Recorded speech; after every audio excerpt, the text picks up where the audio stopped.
Bienvenue à Irolande.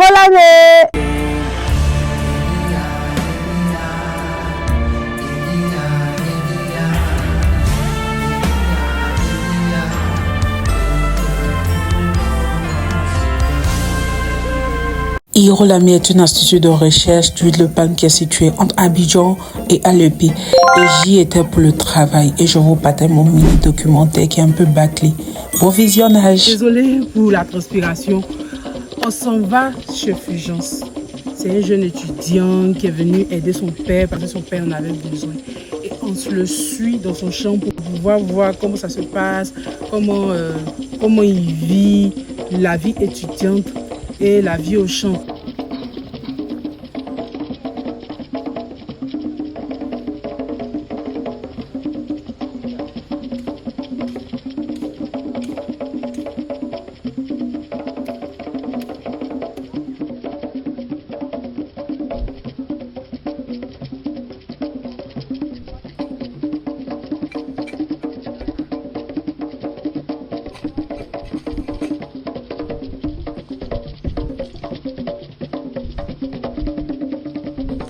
C'est monsieur Hypothé Bleu Fulgence Aristide, étudiant en dernière année en droit.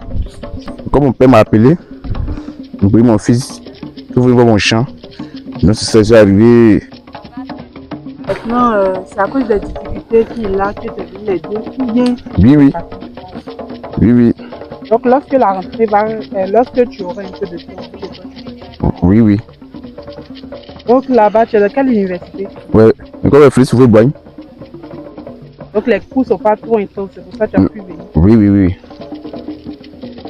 Donc quand tu vois le champ, quand tu as l'habitude d'aider, combien de temps après? Oui, ça prend 1 an. Ça prend 1 an parce que il y a différents maniocs. Je suis à quoi ça prend 1 an. Mais moi aussi c'est les rouges. Comme celui qui est là-bas.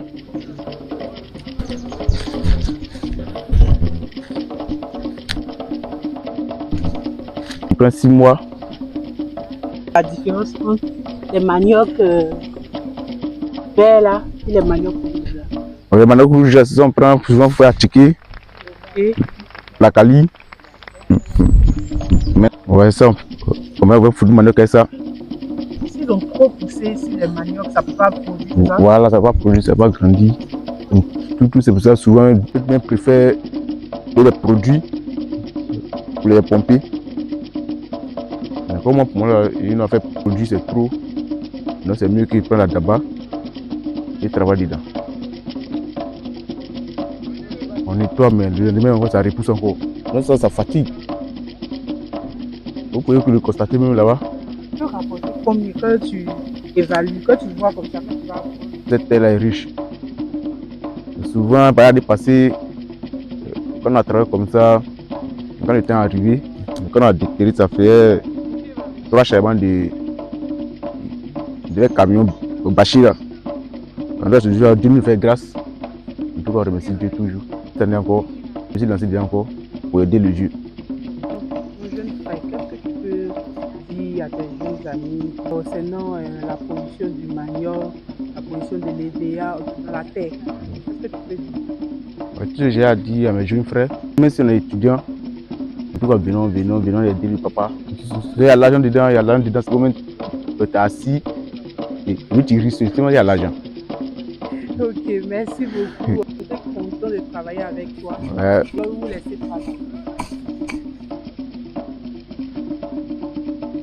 Vous voyez, la pluie nous a mouillé.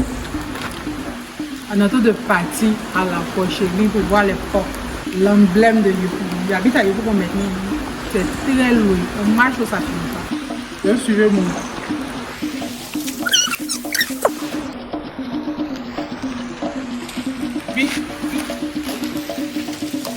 Ici, j'ai pris quelques informations concernant l'investissement. Vous pensez qu'on a besoin de combien comme ça pour pouvoir se mettre à faire ce genre de production? Ça dépend des moyens. Si tu n'as pas les moyens, tu ne fais pas un mâle, une femelle, et ça dépend que sur ça. Parce que si tu as les moyens, tu peux avoir un point comme ça. Si. Ouais, si tu n'as pas les moyens, tu as un. Mais pour avoir un mâle, une femelle là, ça peut valoir combien comme ça? deux mâles comme ça, avec plusieurs mâles ici, ils vont te aller payer un mâle de 200 000, 250 000 de Ok. Maintenant, on sait que mal là n'est pas malade. Il n'y a pas de méthode. Si tu vois que si tu t'expliques avec des jours, tu vois qu'il n'est pas encore besoin de descendre. C'est pas un nom. C'est pas comme d'aller sur un temps d'abord avant de ça.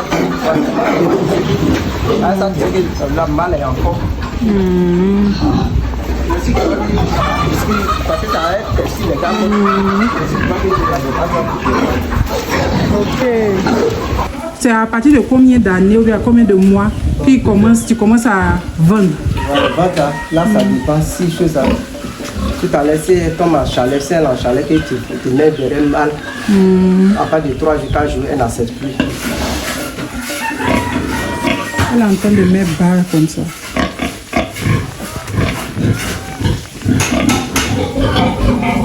Nous sommes au niveau des mamans qui préparent de la tchéké et elles nous expliquent tout en détail.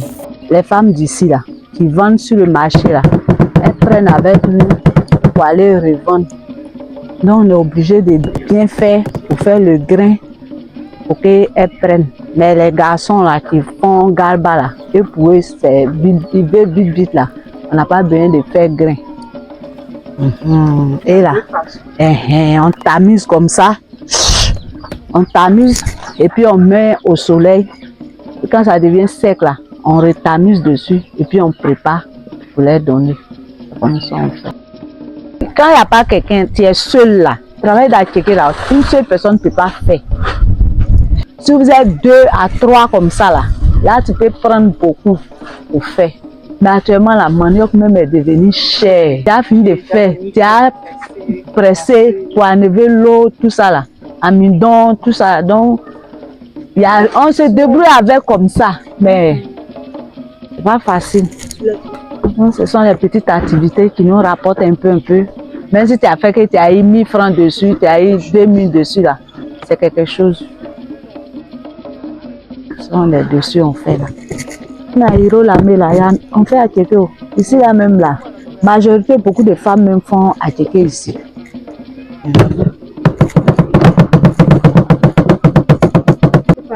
Du coup, là, quand ils font attiquer, ouais, ils mettent sur le vent, ils mettent ça au soleil sur les apatames là. Après, ils commencent à vanner pour enlever. Tout ce qu'ils vannent là, c'est le bois, ils jettent. Quand le bois, c'est que le manioc est sec, quand ils vannent, beaucoup de bois saute. Et le bois est léger, c'est sec déjà. Donc, quand ils vannent là, le vent emporte ça. Quand c'est chaud aussi, l'attiquer pour ne pas que ça pourrisse vite. Si l'attiquer n'est pas sec, quand tu prépares, si ça a trop duré, ça dure de peut faire 2 jours. Puis ça commence à noircir. Donc si c'est pas bien sec, quand c'est sec là, la cuisson aussi est dure. Ça dure au feu aussi avant de cuire. Voilà donc. Attends, pause, j'ai une petite danse pour toi.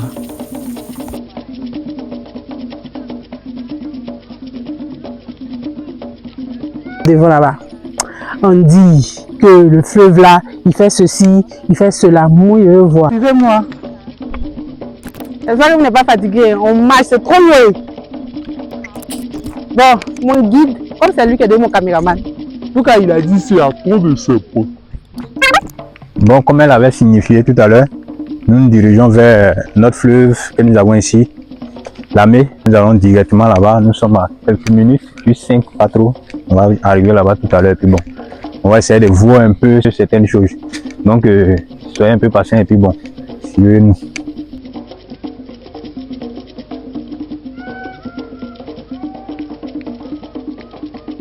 En 2009, on le dit, il est interdit de pêcher dans le fleuve qui est là sous prétexte que c'est quelque chose qui est un peu, c'est pas mystique. Donc il faut arrêter, il faut éviter de pêcher dans le fleuve qui est là. Avant nous et même pendant que nous étions là, il y a des personnes qui sont mortes devant nous que nous avons un peu vues et nous-mêmes ça nous marque un peu à l'esprit. Donc depuis lors, en tout cas, il n'y a jamais vu d'enfant en train de pêcher dans le fleuve qui est là. Que ce soit ici ou bien ailleurs, mais partout le fleuve passe, il n'y a pas d'enfants, à part les bozos qui pêchent ici. Eux au moins ils maîtrisent l'eau et ils sont un peu, on peut dire, parentés un peu avec l'eau. Donc eux, au niveau d'eux, il n'y a pas de problème. Mais ce sont ces trucs-là qui restent un peu bizarres. Mais jusqu'à là, il n'y a pas d'enfants qui pêchent dans le fleuve qui est là. Nous sommes arrivés enfin au lac interdit de pêcher. Bon, c'est pour les attirer. Moi, ici, Dida. Je suis là tout près. Normalement, là, je peux nager. Mais comme je tiens à ma vie, c'est jamais de la vie. C'est mieux. Je vais vous présenter le lac. Il y a beaucoup de mythes. Il y a des personnes qui sont mortes. On dit c'est mystique, c'est spirituel. Bon, il y a beaucoup de choses. Moi, je suis un enfant de Dieu. Je crois à ça aussi. Parce qu'il ne faut pas vraiment. Mais j'ai pas peur, quoi. Donc, voici le lac, en fait. Vous voyez comment c'est beau. Regardez comment c'est beau. Vous me regardez. Tellement, regardez. C'est pas beau, ça. Venez un peu au village, s'il vous plaît, pardonnez. Moi-même, là, c'est pas mon village. C'est vrai que ça m'a forcé. Ça n'a pas été facile. Il y a beaucoup. Mais venez, pardonnez. Merci. Et on se retourne à la maison. Vous voyez, vrai, là. Je suis fatiguée.